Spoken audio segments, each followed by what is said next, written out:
Nous allons essayer de calculer la limite de ins puissance 3 quand il est monnaie finie, la limite de ins puissance 8 quand il est monnaie finie, la limite de ins puissance 5 quand il est monnaie finie, la limite de ins quand il est monnaie finie, et enfin la limite de ins puissance 4 quand il est monnaie finie. Mais qu'est-ce que dit la règle?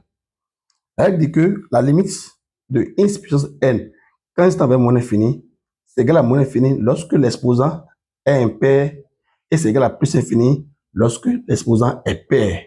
Si nous regardons le premier cas, l'exposant ici est impair. Donc la limite de ins puissance 3 quand c'est avec monnaie finie, ça nous donne monnaie finie.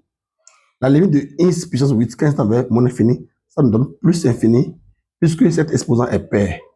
La limite de ins puissance 5 quand c'est avec monnaie finie égale à monnaie finie parce que l'exposant est impair. La limite de ins quand c'est avec monnaie finie, quand il n'y a pas d'exposant, l'exposant c'est 1 et 1 est impair. Ça nous fait moins l'infini. Et enfin, la limite de ins puissance 4 quand c'est avec monnaie finie, ça fait plus infini parce que l'exposant est pair. Dans les commentaires, déterminez-moi la limite de ins puissance 12 quand c'est avec monnaie finie et la limite de ins puissance 7 quand c'est avec monnaie finie. Je vous remercie.